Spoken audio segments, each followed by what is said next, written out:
Comrades and friends, warmest greetings of solidarity in the anti-imperialist and democratic struggle of the people. As chairperson of the International Coordinating Committee of the International League of People's Struggle, I would like to give you basic information about our league. We wish the broad masses of the people and their mass organizations to participate, support, or cooperate in the work and struggle of the ILPS. We invite all anti-imperialist and democratic organizations to apply for membership in the ILPS.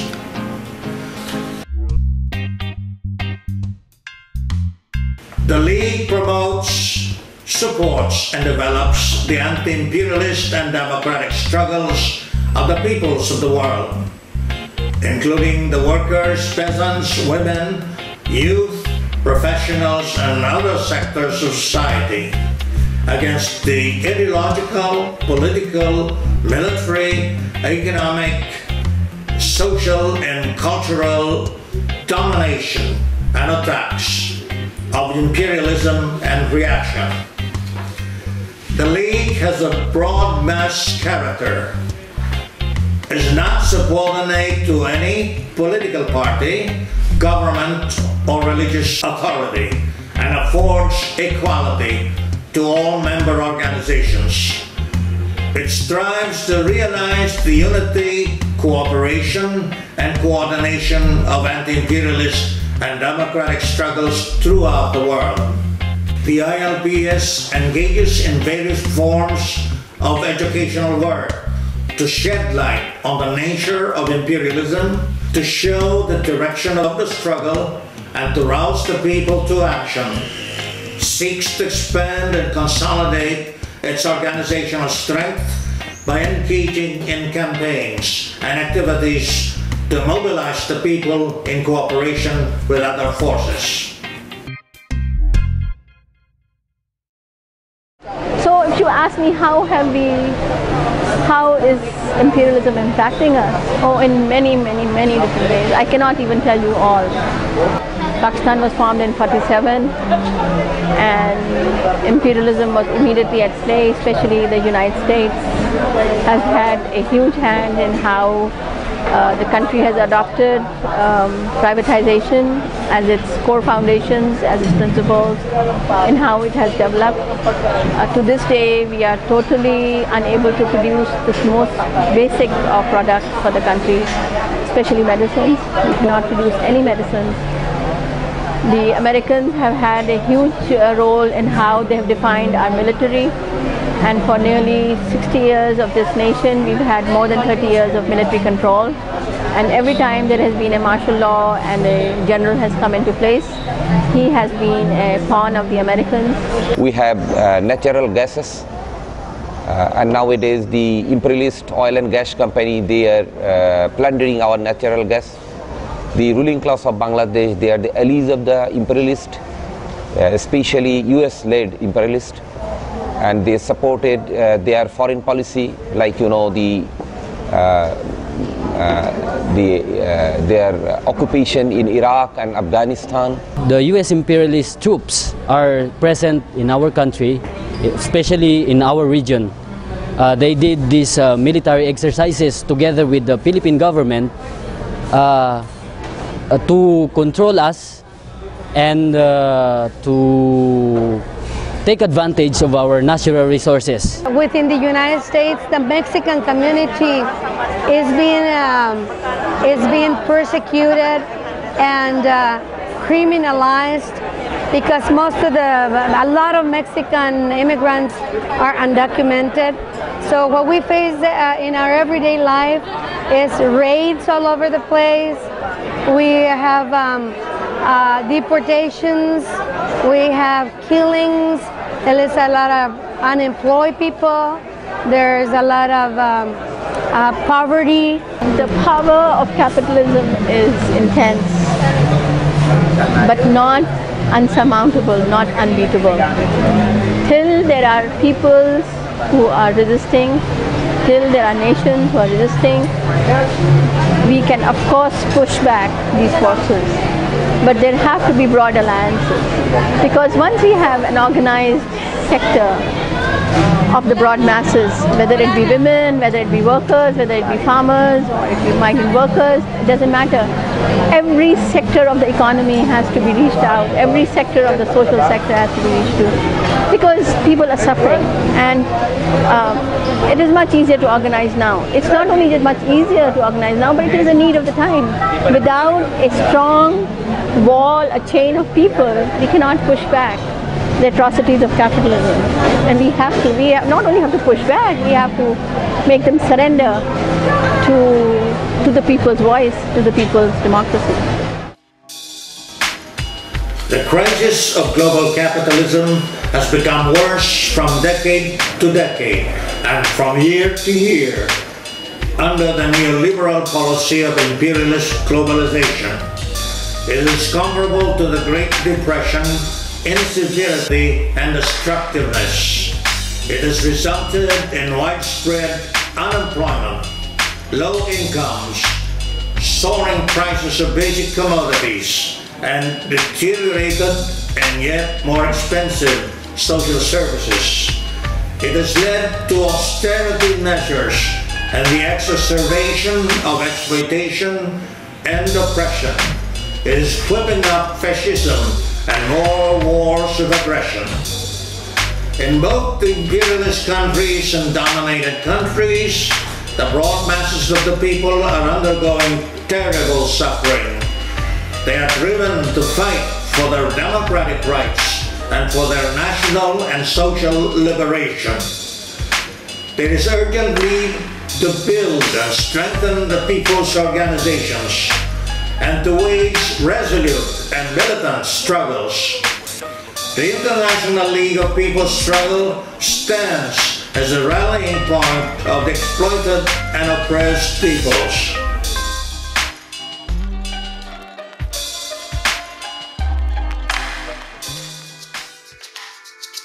I declare open the first International Assembly of the International League of People's Struggle.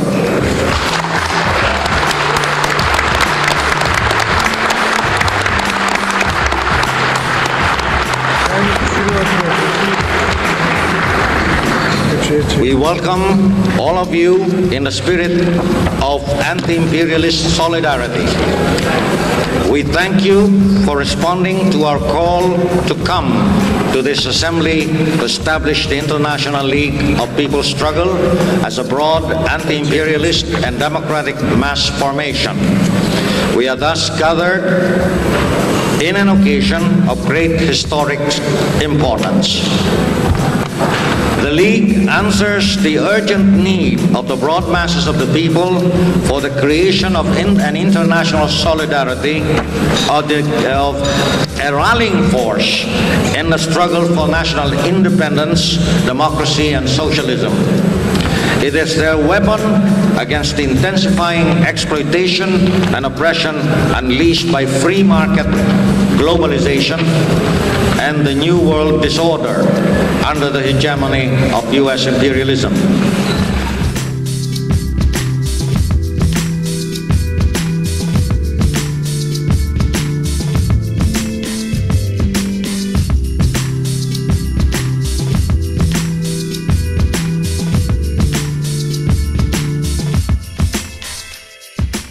There is a rise in state fascism hiding behind the cloak of the so-called war on terror.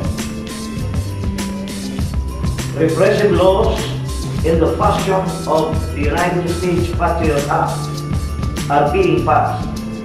Right-wing partners and neo-fascist groups have become emboldened to instigate national chauvinist sentiment, racism, and religious bigotry among the people. We are still in an era in which imperialism is dominant. But there is a countervailing trend. Countries want independence. Nations want liberation. And peoples want revolution.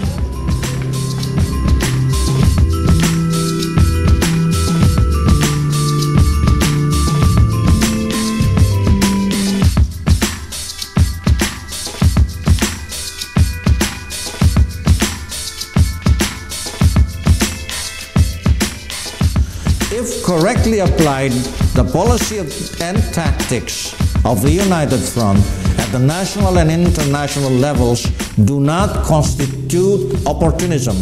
They are necessary for the revolutionary forces to grow from weak to strong, to expand their mass following and influence at any stage, split the counter-revolutionary forces and defeat them one after the other. A genuine revolutionary force can apply the United Front policy and tactics only if in the first place it has its revolutionary integrity, develops its own strength, and exercises its own initiative and independence in order to isolate and destroy the enemy.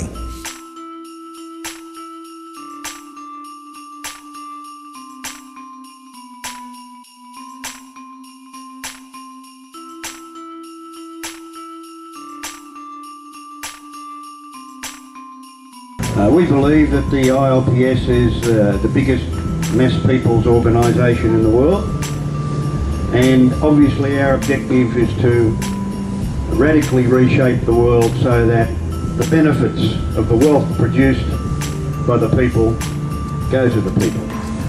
And how do we do that? By mobilizing the people to resist exploitation and oppression amidst the protracted global depression, state terrorism, and wars of oppression.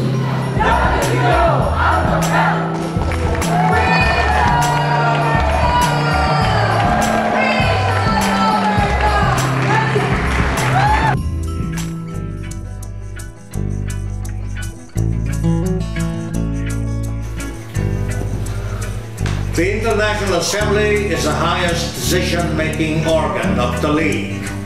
It meets once every 3 years, but with international assemblies, the highest leading organ is the International Coordinating Committee, whose members are elected by the International Assembly.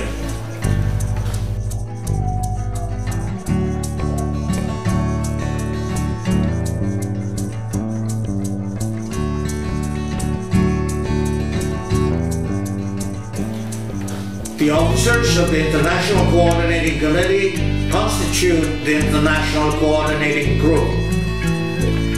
There are functional organs called the commissions under the International Coordinating Committee. There are also territorial organs under this committee. These are the national chapters and global region committees. Any organization or formation of a mass character that agrees with the charter of the League may apply or may be invited to become a member organization of the League. The application is evaluated and acted upon by the national chapter as soon as possible after such application is submitted. In cases where the national chapter does not exist, the International Coordinating Group receives and acts on the application for membership, subject to approval of the International Coordinating Committee.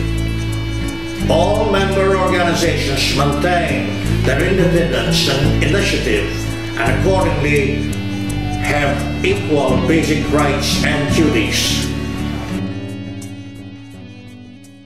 The International Coordinating Committee is assisted by 17 commissions. They are responsible for the research and study of 17 concerns of significance on the scale of the world, global regions, or particular countries. They issue position papers and timely statements on current events and issues. They work to raise the political consciousness of the member organizations of the ILPS and strive to attract organizations to join the ILPS or cooperate with the ILPS on major issues and initiatives. They propose initiatives to be undertaken like campaigns, conferences, forums, seminars, and protest mass actions. They can go as far as to initiate or assist the formation of new international organizations on the basis of definite interests, concerns, and issues. The ILPS makes a stand and wages struggles on 17 concerns.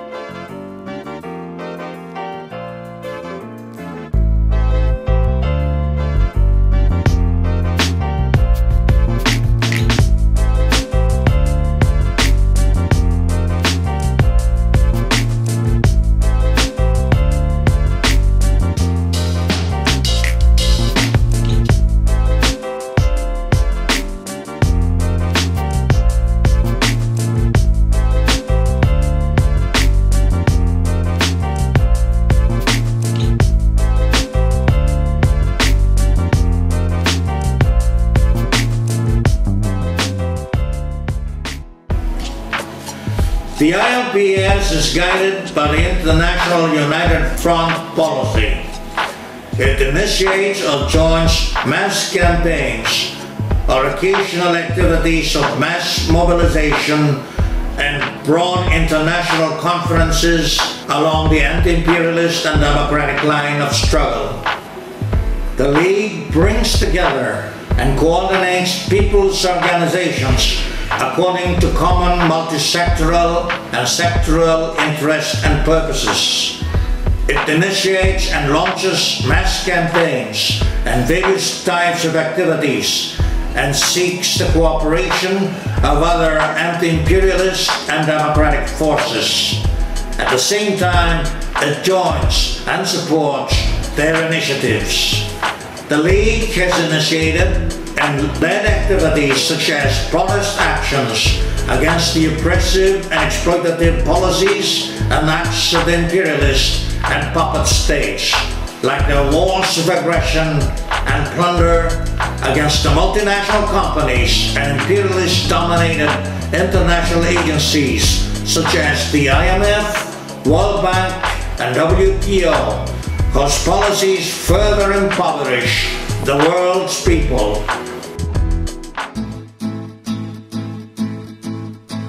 In the spirit of international solidarity and in accordance with the United Front policy, the ILPS maintains and develops fraternal relations with other international anti-imperialist and democratic formations, such as the International Action Center, the Beirut International Forum, the International Anti-Imperialist Coordinating Committee, the International Coordination of Revolutionary Parties and Organizations, the United National Anti-War Coalition, the Bolivarian Movement in Latin America, and various people's associations for solidarity with Asia, Africa, and Latin America.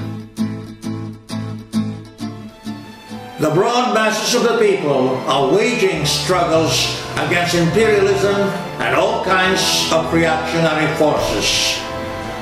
They constantly raise the level of the revolutionary consciousness, organization, and mobilization.